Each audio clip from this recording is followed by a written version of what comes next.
Viewers کیسے ہیں؟ امید کرتا ہوں آپ خیریت سے ہوں گے۔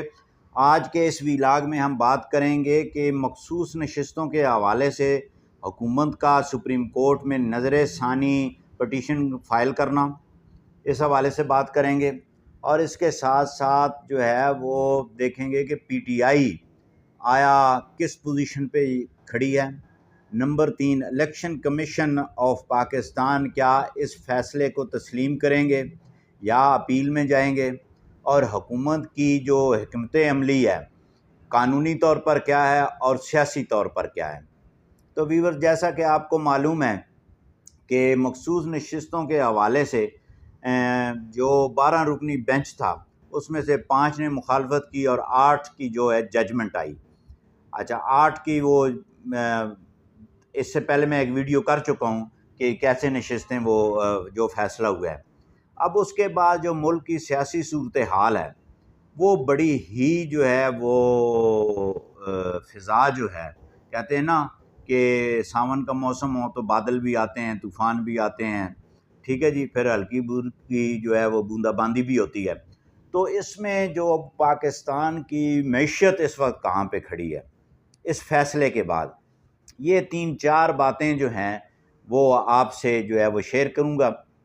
تو سب سے پہلے جو ہے وہ یہ دیکھنا ہے کہ آیا سپریم کورٹ کے اس فیصلے سے کیا اسٹاک ایکسچینج، کیا پاکستان کی معیشت وہ گری ہے یا بڑی ہے۔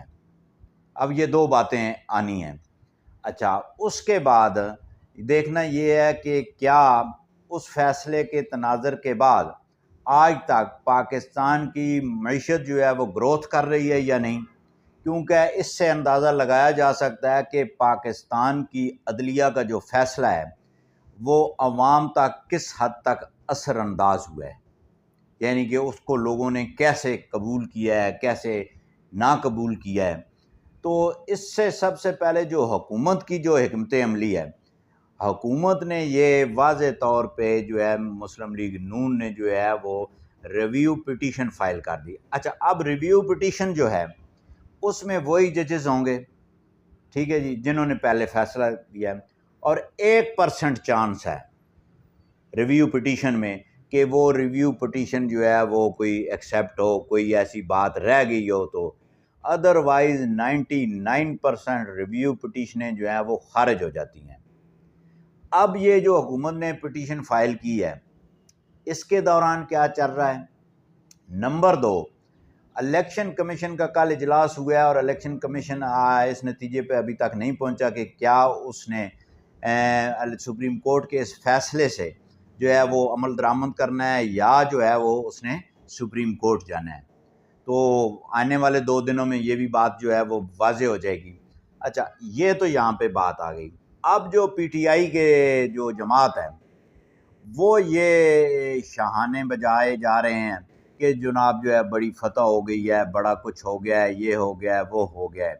تو یہ تو ان کی ظاہر ہے پولیٹیکلی بات ہے، لیکن میں یہ سمجھتا ہوں کہ یہ مکمل طور پر جو جماعت جس کے حق میں الیکشن کا میں سپریم کورٹ نے فیصلہ دیا ہے وہ ایسے نہیں ہے۔ اچھا، اب آپ یہ دیکھیں کہ سوشل میڈیا پہ دیکھیں تو سمجھ یہ آتی ہے کہ پورے ملک کے اندر کوئی قانون نہیں ہے، کوئی افراتفری کا عالم ہے، پر نہیں صرف ایک ہی جماعت جو ہے وہ سروائیول ہے اس کا، ٹھیک ہے جی۔ فیس بک دیکھ لیں، ٹویٹر دیکھ لیں، ایکس دیکھ لیں، اچھا اس کے بعد یہ کیا کہتے ہیں ٹک ٹاک دیکھ لیں، جتنے سوشل میڈیا نیٹ ورک ہیں، اور ٹی وی ٹاک شو آپ شام کو ملاحظہ فرما لیں، ان سے اندازہ یہ ایسے ہو رہا ہے کہ بالکل جو ہے وہ یہ ملک میں جو ہے بس ایک ہی جماعت ہے، یہ ایک پراپوگنڈا ہے۔ اب آتے ہیں کہ کیا حقیقت اس کے بالکل برعکس ہے، اور حقیقت کیا ہے میں آپ کو بتاتا ہوں کہ اسٹاک ایکسچینج، آپ یہ ملاحظہ فرمائیں کہ جب یہ حکومت بنی تو 4700 انڈیکس پہ تھی، 47,000 کچھ، اب جو ہے اب مسلسل کل جو اسٹاک ایکسچینج کی پوزیشن تھی وہ 81,300 کچھ انڈیکس پہ وہ کلوز ہوئی ہے۔ سپریم کورٹ کے اس فیصلے سے اسٹاک ایکسچینج پر کوئی مندی کا رجحان نہیں پایا گیا، یعنی کہ کاروبار پاکستان کے اندر جو معیشت ہے وہ مستحکم ہوتی ہوئی نظر آ رہی ہے۔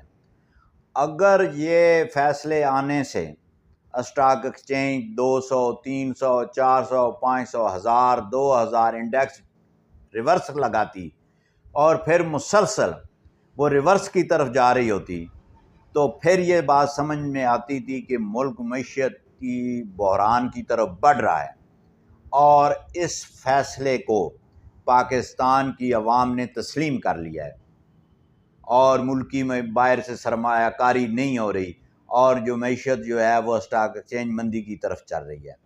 آپ یہ اٹھا کے دیکھ لیں اسٹاک ایکسچینج کا سارا سسٹم کہ یہ مسلسل بڑھ رہی ہے۔ اس فیصلہ آنے کے بعد پہلے بھی بڑھ رہی تھی، مسلسل بڑھ رہی ہے۔ تو اس کے دو باتیں سامنے آتی ہیں، ایک تو یہ ہے کہ بیرون ملک سے سرمایہ کاری آ رہی ہے اور ان سرمایہ کاروں نے سپریم کورٹ کے اس فیصلے کو زو مینی میں تسلیم نہیں کیا۔ اچھا، نمبر دو، پاکستان کی عوام نے جو اسٹاک ایکسچینج میں کاروباری بیٹھے ہیں انہوں نے تسلیم نہیں کیا۔ وہ یہ سمجھ رہے ہیں کہ ملک کے حالات بہتر ہیں اور سرمایہ کار آ رہے ہیں، وہ سرمایہ انویسٹ کر رہے ہیں، وہ پاکستانی ہوں یا بیرونی ملک کے وہ سرمایہ کار ہوں، معیشت بہتری کی طرف سموتھلی چل رہی ہے۔ اس سے اندازہ ہوتا ہے کہ یہ جو فیصلہ ہے، یہ جو سوشل میڈیا پہ شور ہے، یہ ٹی وی ٹاک شو پہ جو شور ہوتا ہے شام کو، یہ اس کے بالکل برعکس باتیں ہیں۔ یہ ایسے نہیں ہیں۔ جو شہباز شریف جو ہے پرائم منسٹر جو ہے جو کام کر رہا ہے، اس سے یہ اندازہ ہوتا ہے کہ ملک کی معیشت بہتری کی طرف جا رہی ہے اور ملک کو کوئی خطرہ نہیں ہے۔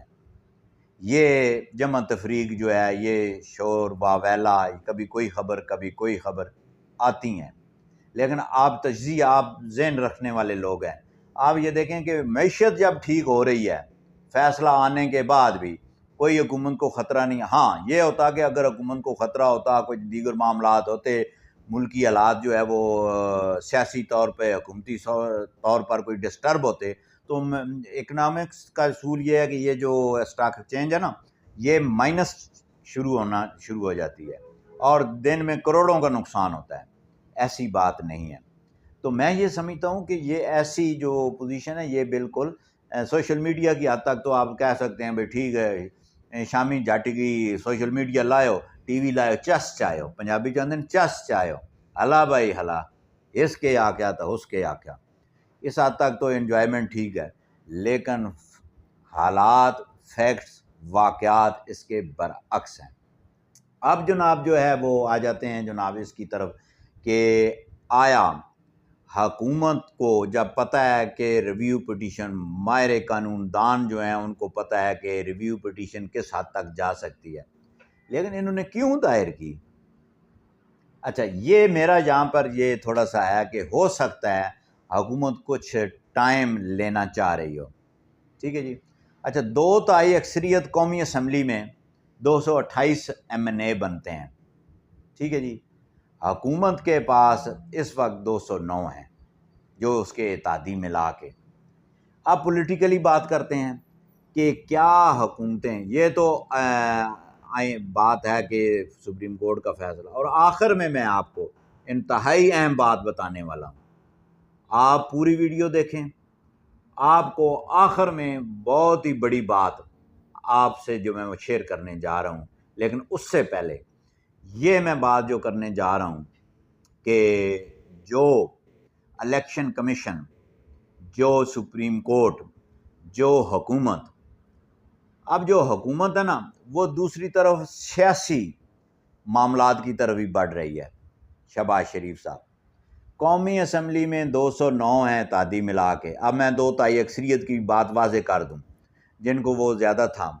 اب سیاستدان جو ہے وہ ڈائلاگ کرتا ہے، وہ فضل الرحمان صاحب جو دودھ پیتے بچے نہیں ہیں، وہ بڑے زیرک انسان ہیں، سیاستدان ہیں، ان کو پتہ ہے کب میں نے استعمال ہونا ہے اور کب میں نے کس جگہ پہ استعمال ہونا ہے، یہ ان کو بڑا اچھی طرح معلوم ہے۔ اور میری اطلاعات یہ ہیں کہ جو مسلم لیگ نون ہے اس نے فضل الرحمان سے رابطہ شروع کر دیا ہے۔ اچھا، اس میں یہ ہے کہ فضل الرحمان صاحب کے 6 MNA ہیں قومی اسمبلی میں، ٹھیک ہو گیا۔ وہ وزیر اعلیٰ بلوچستان ڈیمانڈ کر سکتا ہے، وہ گورنر KPK کا ڈیمانڈ کر سکتا ہے، وہ بلوچستان کا گورنر ڈیمانڈ کر سکتا ہے، وغیرہ وغیرہ۔ سیاسی عمل داری جو چل رہی ہے نا ابھی، جو ابھی آپ کو نظر نہیں آ رہی، یہ چند دنوں میں نظر آ جائے گی۔ اچھا، اگر یہ مذاکرات یہ ہوتے ہیں اور فضل الرحمان نے PTI کو کوئی واضح ابھی تک کوئی ہلاک اور نا ہلاک، وہ آپ سارا دف سمجھے، بڑے زیرک انسان ہیں، وہ ان کو پتہ ہے کہ کہاں پہ میں نے استعمال کس کو کرنا ہے اور کہاں پہ میں نے استعمال ہونا ہے، یہ ان میں خوبی ہے۔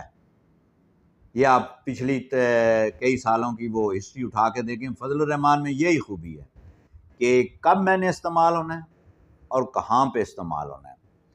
اچھا، اب جناب جو ہے مذاکرات کامیاب ہو جاتے ہیں تو 6 MNA جو ہے قومی اسمبلی میں فضل الرحمان کے حکومتی بینچز میں شامل ہو جائیں گے۔ جماعت ہے، اس پہ کوئی قدغن نہیں ہے، کوئی فارم کی بات نہیں ہے، تو یہ کتنے ہو جائیں گے؟ 215۔ 209 موجود ہیں، 6 جمع ہو گئے، 215 ہو گئے، ٹوٹل کرتے جائیں۔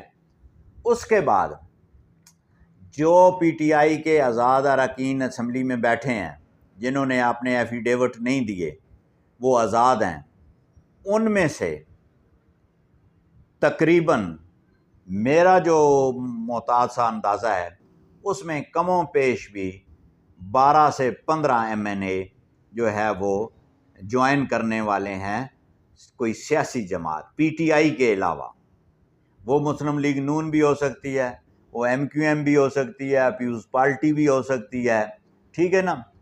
وہ شامل ہونے جا رہے ہیں، اور جب وہ شامل ہوں گے تو یہ تعداد جو ہے یہ 230 تک پہنچ جائے گی، اور آئین کے اندر ترامیم کرنے کے لیے 228 ممبران کی ضرورت ہے، 2/3 اکثریت۔ اور جو لوگ یہ سمجھتے ہیں، جو یہ کہتے ہیں کہ ایسے نہیں ہے، یہ پولیٹیکلی جماعتوں کا جو ہے وہ سیٹ اپ چل رہا ہے۔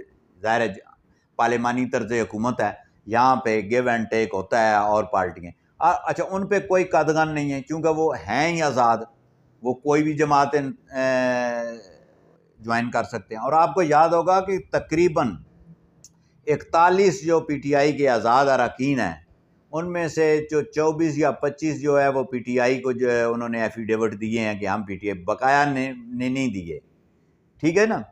یہ بات اب یہ نا وہ کیا کہتے ہیں ایوان کی گزرگاہوں میں ہو رہی ہیں، تو وہاں سے یہ اگر MNA آتے ہیں اور آئیں گے، وہ پیپلز پارٹی میں شامل ہوں، نون میں شامل ہوں، ہاں ہو سکتا ہے کچھ نون میں آ جائیں، کچھ پیپلز پارٹی میں آ جائیں، کچھ دیگر جماعت میں چلے جائیں، تو وہ سارے کے سارے یہ 2/3 اکثریت بنے گی، اور اس کے بعد حکومت جو ہے فوری طور پر بل بھی لائے گی، جس میں جو ہے وہ جن 8 ججز کو یہ خدشات تھے کہ فائز عیسیٰ ریٹائرمنٹ کی ایج جو ہے وہ 68 نہ ہو جائے، تو مجھے یہ لگتا ہے کہ وہ 68 ہونے جا رہی ہے۔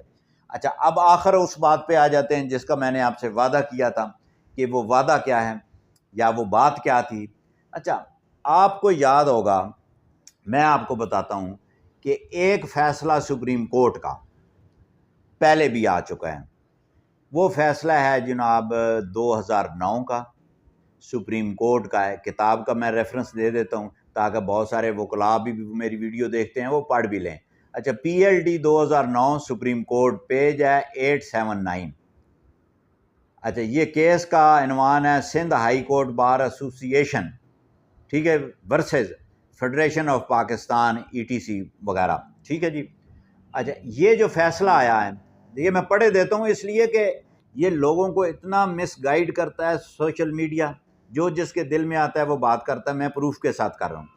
اچھا، اس میں جناب جو جج صاحب ہیں وہ افتخار چودھری صاحب ہیں، گنتے جائیں، جاوید اقبال ہیں، سردار محمد رضا خان ہیں، خلیل الرحمان رمدے ہے، اس کے بعد جناب یہ ہیں شاکر اللہ جان ہیں، تصدق حسین جیلانی ہیں، ناصر الملک ہیں، فیاض احمد ہیں، چودھری اعجاز ہیں، غلام ربانی ہیں، سرمد جلال، عثمانی محمد، شاکر علی، محمود اختر، شاہد صدیقی، اینڈ جواد ایس خواجہ، یہ ججز ہیں.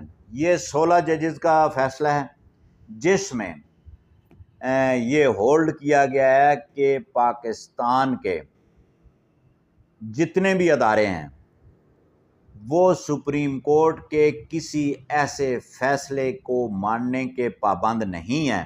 یہ 16 رکنی بینچ کا فیصلہ ہے کہ جو فیصلہ سپریم کورٹ کا آئین کی روح کے منافی آئے، نمبر 1، جو قانون میں ابہام، جو قانون کے بنیادی جتنے قوانین بنے ان کی روح کے اگینسٹ آئیں. یہ تقریباً 200 صفحات پر مشتمل ججمنٹ ہے، مختلف حوالہ جات ہیں، ہر جج نے دیے ہیں، 16 ججز نے. اور یہ ججمنٹ آئی ہے کہ وہ ادارہ جو بنیادی آئین کی روح کے خلاف کوئی ججمنٹ آئے اس کی بائنڈنگ ان اداروں پہ نہیں ہے. یہ ججمنٹ ہے، اور آنے والے دنوں میں یہی ججمنٹ دوبارہ رپیٹ کی جائے گی، پڑھی جائے گی، اور بڑی بحثیں ہوں گی چینلز پہ. اچھا، یہ جو ججمنٹ ہے اس میں اور مخصوص نشستوں میں کیا فرق آیا ہے میں آپ کو بتاتا ہوں. مخصوص نشستوں میں جو الیکشن ایکٹ ہے 2017، اس میں واضح طور پر لکھا ہے کہ آپ نے ایفیڈیوٹ کب دینا ہے، آپ نے آزاد حیثیت میں 3 دن کے اندر پولیٹیکل پارٹی کو میں شامل ہونا ہے. ٹھیک ہے، یہ باتیں ہیں. اب یہ بات، اور جب یہ سپریم کورٹ کے 8 رکنی بینچ کہتے ہیں نہیں 15 دن کے اندر آپ ایفیڈیوٹ دیں، تو الیکشن ایکٹ کی اس بیسک روح کے خلاف ہے. یہ بات 3 دن مسٹ ہیں، کوئی اختیار نہیں ہے کہ جو 15 دن کر دیا جائے، 14 دن کر دیا جائے. اور مجھے محسوس یہ ہو رہا کہ الیکشن کمیشن اس ججمنٹ کا حوالہ دیتے ہوئے کہیں گے کہ ہماری جو ہے اس فیصلے کی ہم پہ بائنڈنگ نہیں ہے، کیونکہ بیسک لا میں یہ لکھا ہے، آئین پاکستان میں یہ لکھا ہے. اس لیے ہم اعظم ندی طارق کا ری رائٹ کیا گیا ہے، دوبارہ آئین لکھا گیا ہے. تو ایسے نہیں ہوتا. اور یہ جو ججمنٹ ہے یہ آنے والے دنوں میں ڈسکس ہوگی بہت سی عدالتوں میں، ایوانوں میں، ٹی وی ٹاک شو پہ. لیکن ہم نے آپ کو یہ ججمنٹ ڈسکس کر کے بتا دیا ہے، آپ خود بھی اس ججمنٹ کو پڑھ سکتے ہیں. بہت شکریہ.